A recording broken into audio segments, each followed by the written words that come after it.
Patricia, I mean, you have always worked with senior leaders and businesses, and individuals as well, on how they can actually manage stress, and solutions for resilience that you do, through your amazing work. So, I mean, honestly, I mean, the thing about a lot of people ask, and it's difficult to sort of put a line between, being alone and feeling lonely.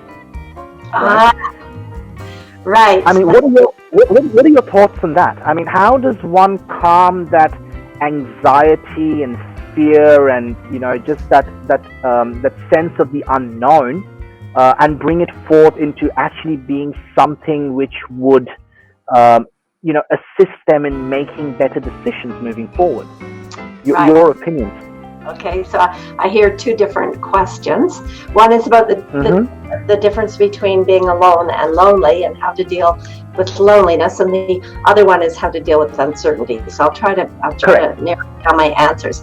So to be alone is to be in heaven for many extreme introverts. Just ask my husband. Many people who love to spend time with themselves, they get nurtured by alone time. Loneliness is a sense, feeling lonely is a sense of emptiness, a sense of disconnection. And when we feel lonely, we need to reach out and create some kind of connection for ourselves. So there are several ways to consider doing that. And one is, unlike during the wars where our predecessors, my parents, during the Second World War, they had no connection for months at a time when my dad was away in Europe. But we have technology such as this and the phone. Many people are having Zoom fatigue from doing this connection this way, but it is much better than curling up into ourselves. The second aspect to consider when you're feeling lonely is, how did you get disconnected from yourself? And we move kind of into a spiritual realm when we answer that question. And I am appreciative of the work of Brene Brown, who in her book, Braving the Wilderness, talks about... Oh, that is a brilliant book. Yes, in many ways, here we are in this world. In many ways, we are born alone, and we will exit wherever, depending on your faith, we will exit alone. And in the in-between time, there are over 7 billion of us, and we're, as Daniel Goleman of Social Intelligence taught us, that we are marbles, we are intended to be connected. So we have to figure out ways to be connected. And many people meditate to feel connected to their higher power and their God. So there's many ways to look after feeling lonely. The first step is to say, I feel lonely. Like, don't deny it. Yeah, it's that acceptance. Acceptance is very, very important, right?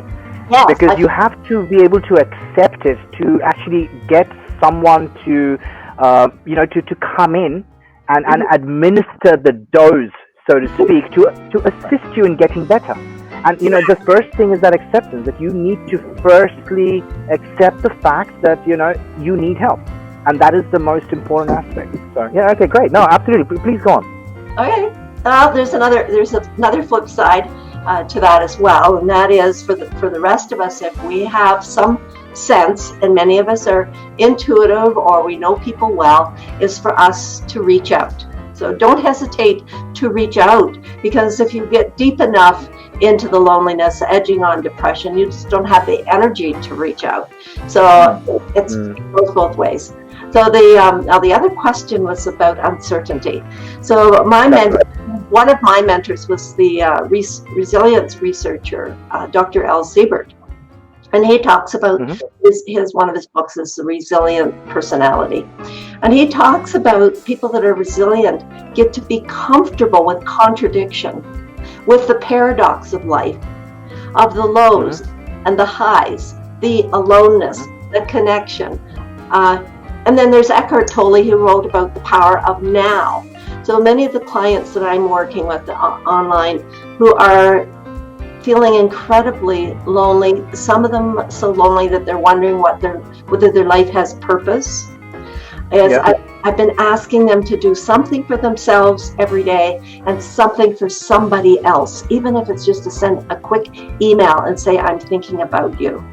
To get comfortable with uncertainty takes a fair bit of discipline and a space that we, for a long time, have not had to exercise. We've had so much certainty in our lives, and now we are in a space where we're in a space of big question mark of when and if.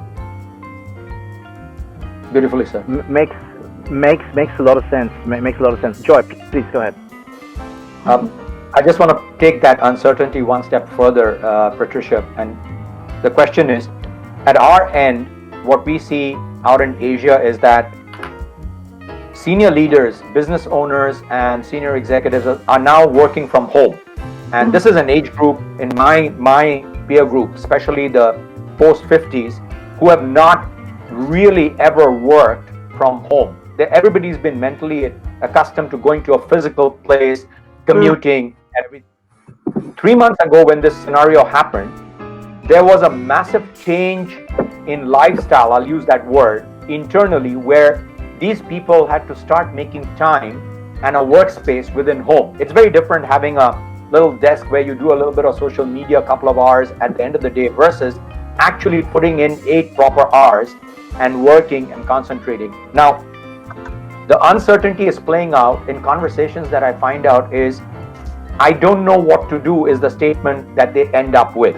All right, these senior leaders say, Joy, I don't know what to do. They have all the skills, they have all the experiences. The issue that I find, and I'm not a mental health practitioner, is that they're not finding the me time. They're not finding the alone time because they're at home, because the kids are there. Many of them have adult kids still at home. Spouses, partners are there.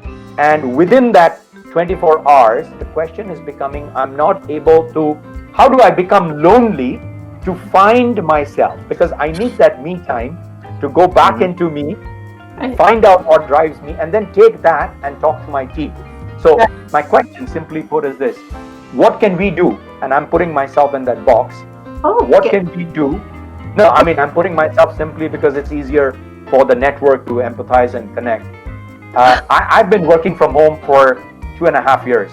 I used to have a corporate career. When I finished, I had a co-work space, and then I work from home. I love this COVID period because life has become so easy doing everything online that it's a boon. But for many of my potential clients and my ongoing clients, they hate it. They just are dying to go back. And out in Malaysia, we've just eased the restrictions, and you should see the pandemonium. The only way I can sum it up is like, who let the dogs out? Literally. All right. So the question is, what can we do in a scenario like this where we are with family, people we love and we care for and we work for? How do we create our little island? Whether it's, 15 minutes, 1 hour, but we need some time to ourselves to be lonely enough to find who we are, and then take that as a strength to our teams, to our family. Be the right leader and have the right behavior. If my question makes sense. No, it makes absolute sense. Thank you. I just want to start with, I don't want people making lonely time for themselves. I want to make alone time. Feeling lonely is a sense of disconnection. Right. Choosing to have alone time for me time is a little different. So let's start there. Now, people that are accustomed to going to the workplace, it's a whole scenario that they have a different kind of lifestyle there at the workplace than at home. And I'm feeling really very tender for my own granddaughter. I'm actually a great grandma as well. My own granddaughter is home with her 2 and 4-year-old and 2 dogs. So for her to maintain her job, and she does it online, is very, very challenging. But here's the point. When you go to work and you're working with a lot of other people, do you not have regular meetings to decide how do we work together? How much space do we have for one another? Well, I on my website, Solutions for Resilience, I have a script on how to have a family meeting. You need to have cooperation at home, just like you would in the workplace. No group of people other than families think that they can go day by day, week by week, month by month, year by year, by not having a meeting and finding out what's not working for each person in the family, and each person to say, this isn't working for me, and for the family to brainstorm some solutions, and then to choose one to try out. And it might be have a little sign on the door that says quiet time, and you go into a room and that's your time, but you get everybody on board to cooperate in creating times that people need to be together and the times that people need to be separate. Then you create systems, just like you would in the workplace. If you had a workplace where you do your work, you would say, we need to have a meeting and discuss how to make this work for everybody, because I'm not being as productive as I need to be. So we come back. That makes so much sense. Yeah. We come back to communication. It's like talking. Just get communicating with one another. Put an idea, put a process in place, try it out, and stick to it. Brilliant. Thank you. Thank you. You're welcome. So yes, conversations for us are like what water is to fish. If we're not having conversations with people in our surrounding, we might not survive. At least relationships. That's the other thing that's very troubling, as you talked about home with your loving family. It is very stressful. Exactly. For people that have that a big question mark. Am I living with a person that I even like, let alone love? And I don't know about what's happening worldwide, but I know that the divorce levels are rising. The divorce lawyers are doing very well right now. There's people who have to spend time with people that they made a poor choice about marrying. And then those people with children that have disabilities, respite right now is very challenging. And then there's the whole senior issue. We have big concerns here for our seniors in senior residence. And then the seniors that are home alone, that can't have as many visitors as they used to. So there's many different aspects that are going on with the sense of loneliness and isolation. It's so interesting, and you've hit the nail on the head. And especially with all that is going on with the pause that we're all facing, with the social and rather physical distancing that we're having to do, because I think socially at this present moment we are closer than ever before, in my opinion. Now, Patricia, I'm going to ask you a question. Like, obviously, during this time, obviously job seekers are facing a lot of stress, a lot of, tension. Obviously, mums and dads, they are going through very interesting phases as well, because, they're having to spend more time at home. And sometimes, when you are in a situation too long, you sometimes just grow out of it, and things will start going wrong. So, and obviously adults, they need to be role models. And I'm a firm believer of that, right? Firm believer of that. But how do you think, or what in your opinion is, how should parents explain what is going on at this present moment to their children? Because, they are at this stage, right, where things affect them, and they are seeing a lot of things which they have not been accustomed to for a long time.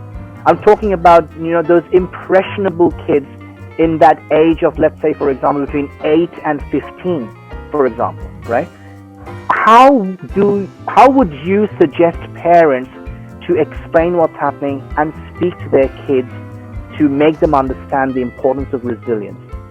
All right. Thank you.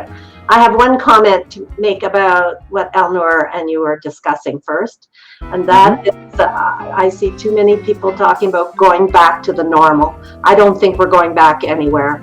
I think people that are going to find employment are going to be flexible, adaptable, and in the meantime, all those strengths that Elnor talked about, find a way to use them. I'm 73. I offered people 3 counseling sessions. I offered to do interviews. I'm busier than I've ever been.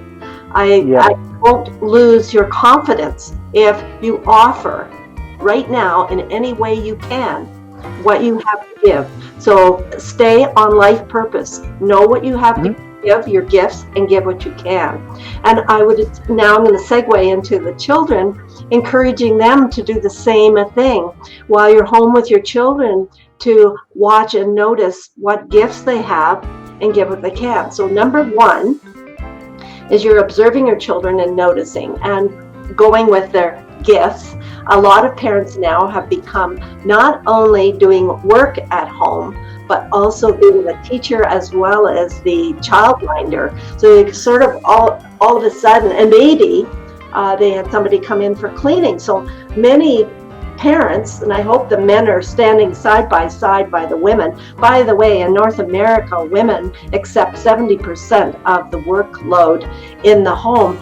And I'm hoping this time will even that out so that they're not exhausted when they go to bed. So we want to work as a partnership with our partner.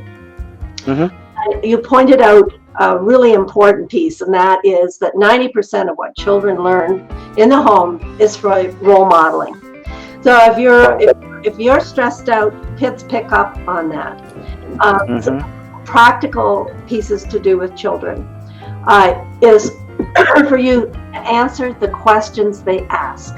Don't be overloading them with all kinds of information about the COVID virus, but if they are asking the questions, they are at that developmental level. It's sort of like the talk about sex. You know, the 5-year-old says, "Mommy, where do babies come from?" You don't go into all the details, but you maybe show them some pictures, and then later when they're teenagers, it's a whole other discussion. So the questions around COVID virus, same aspect. Answer as honestly and as developmentally you can to what you're asking for. The second of all is to catch those strengths that they have and build on them. So if they're like a nature kid, when you have a school project or something to do, try to meld with, if you've got a kid who's into loving nature, if you've got a kid who loves the arts, then use that to help get the assignment done, and give them tasks every day. I'm finding this with all ages right now. People asking, well, why should I get up in the morning? Have something that you can say at the end of the day, I accomplished. And it doesn't matter whether you're looking for work, or whether you're a child, or whether you're a teenager. You want to have, what am I going, when I get up tomorrow, what is the one accomplishment I can say at the end of the day? Yes, that was a good day.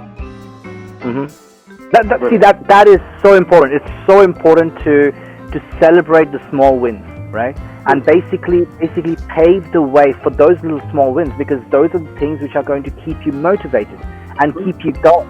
It's not about trying to write a novel if you've not even started on the first chapter, right?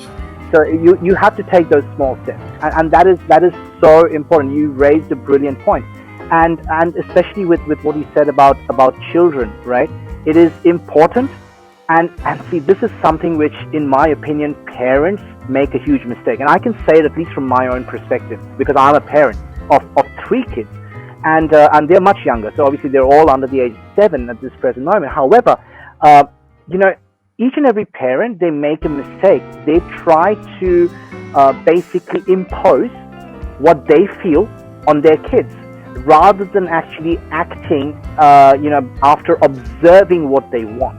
And that is so important. I mean, this time, I think parents need to observe their children better, so that they are getting that feedback. And you have to be a good listener. You have to be open and understand what they are wanting to say, and being able to give them that safe space where you can have a conversation. So I think the importance of effective communication is paramount across multiple sectors at this present moment, and more so starting with you at home. Because if you can't communicate with those who are around you, how would you communicate to your team, to your colleagues, to other people around the world, if you can't do that to yourself first? You have to first get the inner words out of you first, and start from there. Thank you once again for taking the time out of your busy schedules, Alnur and Patricia. Shout out to the network once again. If it's got anything to do with stress and tension and how you can relieve that in the most effective means possible, you need to reach out to the Spunky Seniorpreneur, Patricia Morgan, on screen.